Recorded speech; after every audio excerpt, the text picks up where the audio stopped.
Shalom Ouvracha. La question dont on va traiter aujourd'hui, c'est lorsque j'arrive et devant moi sont présentés plusieurs aliments d'une même bracha, d'une même bénédiction, sur lequel est-ce que moi je devrais venir réciter la bracha. Alors c'est une Gemara. La Gemara dans Brachot, Daf Mem Amud Bet, elle nous enseigne la chose suivante. Il faudra réciter la bracha sur le Chashuv Beyoter, sur le plus important. Pourquoi ? Parce que c'est comme ça qu'on vient embellir la mitzvah. Si une personne vient vous donner un chèque de 1000 euros et d'un autre côté il vous fait cadeau d'une maison qui coûte 3 millions d'euros, bien entendu vous allez lui dire merci. Sur quoi est-ce qu'on va lui dire merci ? On va venir dire merci bien entendu sur la chose la plus importante, c'est sur la maison. Donc là aussi au niveau des brachot, il faudra réciter la bracha sur la chose la plus importante. C'est quoi la chose la plus importante ? Alors c'est une marloquette. Dans la Gemara, toujours la même Gemara, brachot daf mem amud bet, il y a Rabbi Yehuda et Chachamim. Rabbi Yehuda, il vient nous dire c'est les 7 fruits d'Israël qui sont les plus importants. Chachamim, ils disent non, c'est pas les 7 fruits d'Israël, c'est ce qui est le plus important pour moi au niveau du palais, ce que je préfère manger maintenant, c'est ça le plus important. Le Shulchan Aruch, dans le Siman Resh Yud Aleph, vient et nous dit que la halacha va comme Rabbi Yehuda.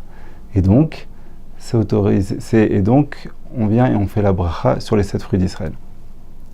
Alors maintenant, dans les 7 fruits d'Israël, quand j'ai devant moi un plateau avec plusieurs des fruits d'Israël par lequel il faut commencer, on a un pasuk dans Bamidbar Chet, ça veut dire chapitre 8, verset 8, il nous dit la chose suivante, le pasuk. Eretz chita useora gefen teena verimon eretz zait shemen udvash.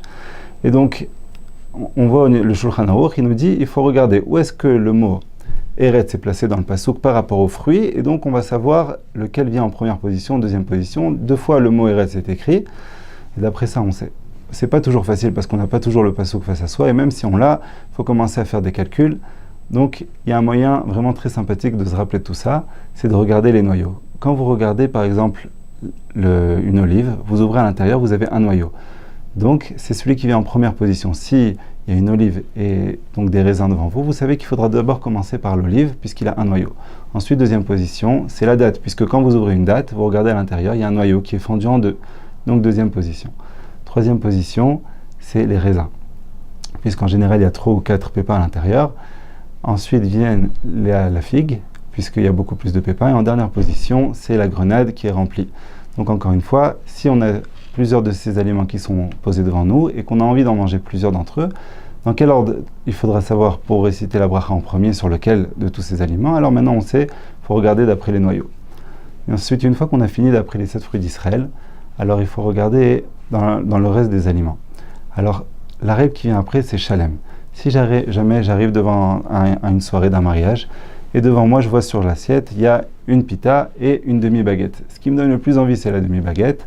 La halacha dans le Siman Resh Yud Aleph vient nous dire qu'il faudra commencer à faire la bracha sur la pita puisqu'elle est entière. Ensuite, c'est chaviv. C'est quoi chaviv ? C'est ce qu'on préfère. Alors il y a une marloquette entre le Rambam et le Sha'ar HaRishonim. Le Rambam il dit c'est quoi chaviv ? C'est ce que je préfère maintenant. L'ensemble des Rishonim ils disent non, c'est pas ce que je préfère maintenant, c'est ce que je préfère de manière générale. Le Shulchan Aruch il dit on vient et on est posé avec la halacha comme la majorité des Rishonim et donc je viens faire la bracha sur ce que je préfère en général. Par exemple, si jamais vous avez devant vous une noix de cajou et une amande, alors il faudra réciter la bracha sur la noix de cajou puisque c'est ce que vous préférez en général, même qu'il n'y a pas longtemps vous en avez mangé et que maintenant vous auriez préféré faire la bracha sur l'amande, il faudra d'abord réciter la bracha sur la noix de cajou.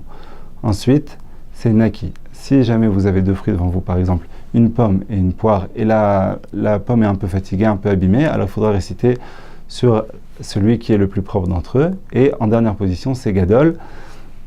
Donc encore une fois, si jamais il n'y a pas tous les cas qu'on a dit avant, alors si devant vous, par exemple, vous avez une petite amande et une orange, et pour vous c'est la même chose, vous l'aimez de façon égale, et aussi ils sont entiers, alors il faudra regarder la taille. Et la taille, on voit que donc il faudra réciter d'abord la bracha sur l'orange. Donc comment se rappeler de tout ça ? C'est très simple. Il faut se rappeler de Zacharnag. C'est quoi ? C'est les premières lettres de tout ce qu'on vient d'enseigner. Zayin, c'est Min Shiva. Donc ça commence en première position. Ensuite, Shin, c'est Shalem.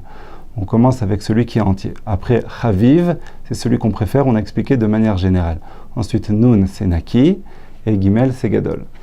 Voilà. Bezrat Hashem, que les Rabbeinu Bechayai et le Kaf HaChaim viennent nous dire que celui qui vient et qui montre, qui fait attention au brachot, alors Akadosh Baruch Hu, il fait qu'il aura une bonne santé, Bezrat Hashem, que vous puissiez avoir bonne santé, et Hatzlacha dans tout ce que vous entreprenez.